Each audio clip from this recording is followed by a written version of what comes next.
Hello दोस्तों, कैसे हैं आप सब। स्वागत है आप सभी का कॉमिक वर्ल्ड चैनल पर। तो चलिए दोस्तों, शुरू करते हैं राज कॉमिक्स में थ्रिल और सस्पेंस सीरीज की कॉमिक दलदल के नीचे। दलदल के नीचे। लेखिका मीनू वाही, संपादक मनीष गुप्ता, चित्रांकन सुरेंद्र सुमन। दलदल, जो उसमें फंस जाए उसके लिए भयानक मौत, लेकिन उन पांचों को तो वह दलदल खुद अपने पास खींच लाई मौत बनकर। दिसंबर की वह ठिठुरती रात, बारिश की बूंदाबांदी और रह रह कर गरज उठती बिजली जिस्म में कपकपी सी पैदा कर रही थी। घनघोर अंधकार में साए साए करते पेड़ों की आवाज़ जहाँ रोंगटे खड़े कर रही थी। आवश्यक सूचना, कृपया कमज़ोर दिल के पाठक रोंगटे खड़े करते रहने वाले इस थ्रिलर कॉमिक्स को रात्रि में ना पढ़ें, इसलिए मैं इसे दिन में पढ़ रहा हूँ। जल्दी करो चैंटा, बोरा बाहर निकालो। ये किसी अकेले के बस का रोग नहीं है रोहन, हम पांचों को ही मशक्कत करनी पड़ेगी। मेरी हिम्मत नहीं होगी डीडी, आई एम सॉरी। चैटे, बाली, रोहन तुम आओ। डिक्की में ठूस कर रखे बोरे को बाहर निकाला गया। इसे मारने में इतनी तकलीफ नहीं हुई जितनी इसकी लाश को ठिकाने लगाने में हो रही है। पहले से ही खुदे पड़े गड्ढे में फेंक दिया गया बोरे को, छपाक, फिर मिट्टी से भर दिया गया उस गड्ढे को। तूफान का सीना चीरती हिचकोले लेती हुई कार वापस लौट पड़ी। शुक्र है सब काम आसानी से निपट गया। डीडी ठीक कह रहा है बाली। अभी नहीं बाली, अभी से ऐसा मत सोचो। अपने ख्याल से भले ही अपना काम हमने आसानी से निपटा लिया हो, पता बाद में चलेगा। डीडी ठीक कह रहा है बाली। और अगले दिन सुबह ही उनकी समस्त सावधानियों की पोल खुल गई। डीडी डीडी, लो बाली भी आ गया। वह लिफाफा कहाँ है बाली, जो आज सुबह आंख खुलते ही तुम्हें मिला होगा? क्या मतलब, क्या तुम सबको भी? उफ। बाली ने भी लिफाफे में से निकली तस्वीरें मेज पर डाल दी। हमारी लाख सावधानी के बाद भी हमारे एक एक पल की तस्वीरें खींची जाती रही हैं डीडी। और कल रात तुम कह रहे थे कि सब काम आसानी से निपट गया, देखा? किसी की इस हरकत की तो सपने में भी उम्मीद नहीं थी मुझे। कल रात रह रहकर बिजली चमक रही थी, उसी दौरान ये तस्वीरें खींची गई होंगी। इस बहस में पड़ने से अब कोई फ़ायदा नहीं, सोचना यह है कि उसका अगला कदम क्या होगा। चैंटा तेजी के साथ बोला। ब्लैकमेलिंग, निसंदेह ब्लैकमेल करेगा वो हमें। पुलिस के हवाले करना होता तो तस्वीरें यहाँ नहीं भेजता, वहीं भेजता। कुछ सोचती हुई अनु के मुंह से एकाएक निकला, मेरे ख्याल में हम उससे बेकार ही डर रहे हैं। इन तस्वीरों में कहीं भी लाश नहीं दिखाई पड़ रही, और ज़रूरी नहीं कि बोरे में लाश हो। आज रात को हमें फिर लाश वाली जगह खोदनी पड़ेगी, यानी कब्र। मेरे ख्याल में अब हमें लाश वहाँ नहीं मिलने वाली, लेकिन कब्र तो पहले ही खुद ही पड़ी थी। ओह, वह लाश उसने अपने कब्जे में कर ली है, जो अगर पुलिस के पास पहुंच जाए तो हम पांचों की गर्दनों में फंदे कस जाएंगे। हमारे लिए ये एक गंभीर स्थिति पैदा हुई है डीडी, लेकिन फिलहाल यहाँ से चलो। और कार की ड्राइविंग सीट की ओर बढ़ता हुआ चैंटा बुरी तरह से चौंक पड़ा। ये लिफाफा कहाँ से आया यहाँ? क्या लिखा है चैटे, पढ़े से जोर से। पत्र पढ़ते हुए चैंटे के माथे पर पसीने की बूंदें चुचुहाने लगी। लाश मेरे कब्जे में है। लाश की वापसी की कीमत की पहली किश्त बाली के हाथों की 10 उंगलियां। उंगलियां? बाली के चेहरे का रंग उड़ गया। चैंटे ने आगे बढ़ा। 2 घंटे बाद यहाँ से उत्तर की ओर काली दलदल में उंगलियों को रोहन लाकर फेंकेगा। अगर ऐसा ना हुआ तो अगले दिन एक शानदार तोहफे के लिए तैयार रहना, दलदल के नीचे। पत्र पढ़ते ही सबकी बुद्धि उलट गई। बाली भेड़िए के समान घुर्रा पड़ा। दलदल के नीचे? साला उल्लू का पट्टा, अगर सामने पड़ जाए तो जिस्म की बोटी बोटी अलग कर दूं। दलदल के नीचे, ये क्या नाम हुआ? लेकिन फिलहाल तो उसने तुम्हारे हाथों की 10 उंगलियों की डिमांड की है बाली। अनु का चेहरा फक पड़ गया। और जिस तोहफे का जिक्र उसने किया है वह लाश के सिवाय दूसरा कोई नहीं हो सकता, जो वह अपनी डिमांड पूरी ना होने की स्थिति में किसी भी पुलिस स्टेशन में पहुंचा देने वाला है। सिकुड़ गई बाली की आंखें। तो चैंटा का स्वर गंभीर हो उठा। उसकी डिमांड हमें पूरी करनी होगी। क्या बकते हो चैटे? हम सबकी गर्दनें बचाने के लिए तुम्हें अपनी उंगलियां रोहन को देनी होंगी बाली। पागल हो गए हो क्या तुम डीडी? आतंक से फट पड़ा बाली। और ये तुम चारों ने मुझे घेर कर लिया है ताकि तुम भाग ना जाओ बाली। समझने की चेष्टा करो बाली, हम मजबूर हैं। अचानक दहशत से कांपता हुआ बाली बला की तेजी के साथ झपट पड़ा उन पर। नहीं, मेरे साथ ऐसा नहीं कर सकते तुम। उह, चीख पड़ा डीडी। चैटे रोको से, चैटे रोको से। रुक जा बाली, रोहन ने लपक लिया उसे। हम सबको मुसीबत में छोड़कर भाग रहा था बाली। दोनों को थमगत्ता हुए नीचे गिर पड़े। इसे छोड़ना मत रोहन। आनन फानन में ही चारों ने मिलकर पुलंदा बांध दिया उसका। चैटे जल्दी कर, काट उंगलियां। बिजली की सी तेजी के साथ नीचे आया चैटे के हाथ में थमा गटासा। खचाक! गंडासा एक बार फिर लहराया और बाली के मुंह से निकलने वाली चीख से थर्रा उठे सबके सब। आए! दर्द की अधिकता के कारण होश खो बैठा बाली और एक पल के लिए जैसे सब भूतों में बदल गए।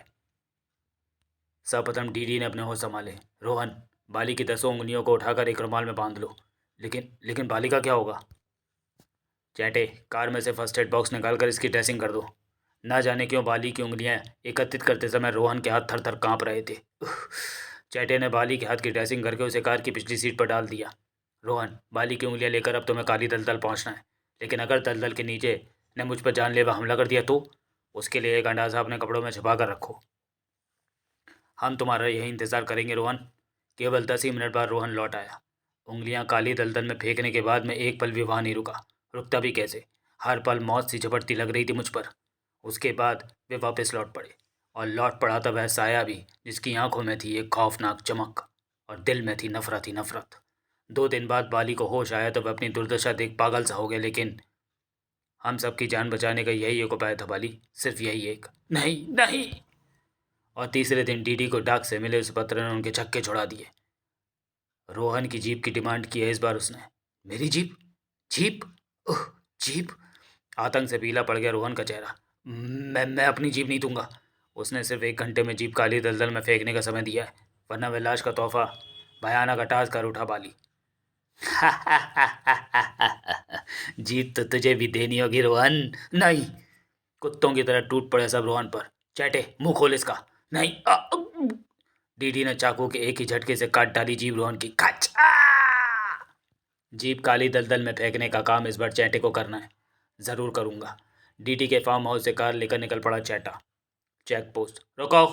और ये क्या है? कुछ नहीं। जेब में रखी उस वस्तु को देखते ही इंस्पेक्टर की समस्त नसें झंझना उठी। जीप! बाज की तरह झपट ली जीप चैटा ने और ओ! आंधी तूफान की तरह दौड़ाता चला गया चैटा कार को। इंस्पेक्टर ने जीप पीछे लगा दी है। ऊबड़ खाबड़ पगडंडी पर कई कई फुट उछलती कार काली दलदल की ओर बढ़ रही थी। यह मुसीबत भी अभी टूटनी थी। एक धचके से रुक गई कार। काली दलदल। जीप लेकर जल्दी से काली दलदल की ओर बढ़ा चैटा। जीप को काली दलदल में उछाल फेंका उसने और अचानक उछल पड़ा वह। फट फट! दलदल में एकाएक फूटने लगे हैं बुलबुले। क्या है दलदल के नीचे? इसी पल थर्रा उठा वह। ओह, ये क्या? नहीं! रोंगटे खड़े हो गए उसके। मुंह से निकली भयानक डकार, जिस्म पसीने से लथपथ, होश आवाज खराब, इंच भर तक न हिल सका चैटा। भयानक ताई ऐसी निकली थी दलदल के नीचे से। उधर से पुलिस दस्ता निरंतर आगे बढ़ रहा था। सड़क से उतरकर कार के टायरों के निशान जो इधर ही जा रहे हैं। अब इधर साहब, वह खड़ी है कार। ओह, वह कहाँ गया? उफ! इसी पल बुरी तरह से उछल पड़ा इंस्पेक्टर। ओह! इंस्पेक्टर के देखते देखते चैटा पूरा का पूरा दलदल में समा गया। फट फट! ये मरने के लिए भागा था क्या मेरे पंजे से बचकर? काली दलदल में धंसने के बाद तो हाथी की लाश का भी पता नहीं चलता। पर वह जीप किसकी थी उसकी जेब में? उधर चैटे का इंतजार करते डीडी बाली और अनु के होश उड़े जा रहे थे। ये चैटा अभी तक लौटा क्यों नहीं? सुबह के 5 बज गए, लौट आना चाहिए था उसे अब तक। रोहन को होश आया? अभी भी होश है। अरे, पुलिस आ रही है डीडी। पुलिस? पुलिस? पुलिस का सामना किया डीडी और अनु ने। तुम्हारा कोई हितैषी जो तुम्हारी कार लेकर गया था अब काली दलदल के नीचे समा चुका है। क्या चैटा मर गया? नो! मुझे केवल ये पता करना है कि वो जीप किसकी थी जो दलदल में समाने से पूर्व उसकी जेब में थी। जीप? उनके फक पड़ते चेहरे इंस्पेक्टर की निगाहों में आने से बच न सके थे। इंस्पेक्टर के जाने के बाद अगर इंस्पेक्टर फार्म हाउस की तलाशी लेने लगता तो उसे मेरी उंगलियां भी कटी मिलती और रोहन की जीप भी, और हम कभी ये ना बता पाते कि ये हादसे क्यों हुए हमारे साथ। डीडी, मेरे दिमाग में विचार अभी कौन है? कहो अनु, कहीं ऐसा तो नहीं कि जिस लाश से हम इतना डरे हुए हैं वह भी काली दलदल की गहराइयों में समा गई हुई हो? इससे पहले कि वह अज्ञात ब्लैकमेलर अगला पत्र भेजे, क्यों ना हम काली दलदल जाकर कुछ ऐसे सबूत ढूंढे जिससे मेरी बात साबित हो सके और दलदल के नीचे का रहस्य खुल सके। अनु ठीक कह रही है डीडी, वरना उस हरामजादे का खतरा 24 घंटे हमारे सिर पर नंगी तलवार बनकर लटकता रहेगा। ओके, लेकिन रोहन, उसे भी तो मेरी तरह परिस्थितियों से समझौता करना ही पड़ेगा। उसी शाम हमने भी उसकी हत्या के लिए बड़ा ही मनहूस दिन चुना था डीडी। मनहूस वह दिन नहीं अनु, बल्कि हमारे इरादे थे। तीनों एक स्थान पर पहुंचकर रुके। यह वह स्थान है जहां हमने लाश वाला बोरा दबाया था, लेकिन यहाँ से किसी बोरे के घसीटे जाने के निशान मिलने की उम्मीद मत करना अनु। जानती हूँ, उस दिन बारिश का मौसम था, कोई भी निशान नहीं बचा रहा होगा। आगे बढ़ो। हवा साए साए करती चल रही थी काली दलदल के पास। ऐसा कोई सबूत नहीं मिल रहा जिससे साबित हो कि वह लाश इसी दलदल में है। और मैं सोच रहा हूँ कि आखिर चैंटा दलदल में कैसे पहुँच गया। अचानक एक तेज आवाज से तीनों बुरी तरह लड़खड़ा कर गए। वूम! अरे ये क्या था?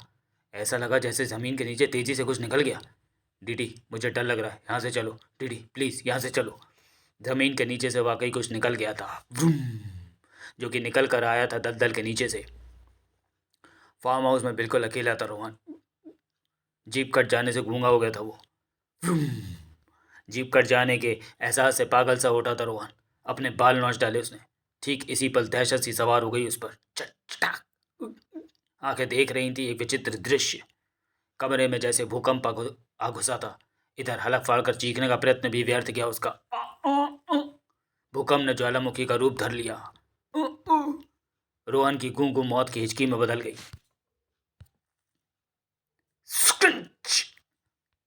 ठीक उसी पल बाहर आकर रुकी डीडी की कार। कार से बाहर निकलते ही बुरी तरह से लड़खड़ा गए तीनों। तीनों संभल कर खड़े हुए। ये तो वही दलदल वाला झटका था डीडी। डीडी, ये सब क्या था डीडी? मेरी तो खुद बुद्धि उलट गई है। फिर रोहन का ध्यान आते ही सब तेजी के साथ आगे बढ़े। रोहन को अब तक होश आ गया होगा। और मैं सोच रहा हूँ कि दलदल से चला हुआ भूकंपीय झटका कहीं यहाँ कोई प्रलय तो नहीं मचा गया। कहीं रोहन। डीडी प्लीज चुप रहो। फिर भीतर पहुंचते ही अन्नू की चीख से गूंज उठी वह इमारत। रोहन! मुझे इसी बात का डर था। ये सब कैसे हुआ? ये सब उसी झटके की बदौलत हुआ बाली, जो दलदल से चला और रोहन को समाप्त कर वापस लौट गया।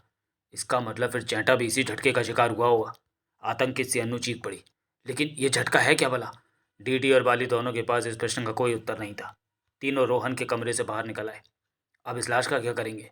इसे तुरंत ठिकाने लगाना होगा। अगर उस इंस्पेक्टर को इस लाश की भनक लग गई तो वह गड़े मुर्दे उखाड़ डालेगा। अनु, तुम मेरे साथ आओ। डीडी ने अनु की मदद से लाश नीचे उतारी। रोहन की लाश की भयानक सूरत देखकर अनु को झुरझुरी होने लगी। डीडी, इस प्रकार की हत्याएं केवल प्रेत आत्माएं कर सकती हैं। मैंने तुमसे राय मांगी थी क्या अनु? लाश को कार की डिग्गी में डाल दिया गया। आओ अनु, बैठो। अनु कार में आ बैठी। कार के पीछे ही। लाश को कहाँ ठिकाने लगाओगे डीडी? इस जगह से दूर कहीं भी। कार के पीछे ही वह तूफान भी चल पड़ा था जमीन के नीचे। तूफान बढ़ रहा था अपनी पूरी तेजी के साथ। फिर अचानक एक झटके के साथ कार रुक गई। इसे क्या हुआ? पता नहीं, तुम बैठो, मैं देखता हूँ। डीडी बोनट खोलकर इंजन की किसी गड़बड़ी का पता लगाने की चेष्टा कर रहा था। सब कुछ तो ठीक है। सब कुछ ठीक ही तो नहीं था। डीडी! कार सही जमीन में खींची जाने लगी। अनु भी। Oh my God! डीडी बचाओ! डीडी के देखते देखते कार अनु सहित जमीन में समा गई। बुरी तरह लड़खड़ा कर गिरा डीडी। Oh no! अंडरग्राउंड तूफानी झोंका तेजी से निकल गया। बाली व्यग्रता के साथ इंतजार कर रहा था डीडी तथा अनु के लौटने का। चैंटा और रोहन की हत्याएं क्या सच में प्रेत आत्माओं ने की होगी? इसी पर भड़ाक से खुला दरवाजा और कौन हो तुम? मुझे नहीं पहचाना कुत्ते? दलदल के नीचे को भूल गए तुम? दलदल के नीचे? तो तुम वह लेटर भेजने वाले ब्लैकमेलर हो? उसे पहचान कर बुरी तरह से चौंक पड़ा था वो बाली। आगंतुक गला फाड़कर एक भद्दी हंसी हंसा, फिर खतरनाक ढंग से घुर रहा है। बाली, अगर मैं यहाँ तेरा गला दबा दूं तो तू कुछ भी नहीं कर सकेगा। नहीं, लेकिन मैं तुझे ऐसे नहीं मारूंगा बाली।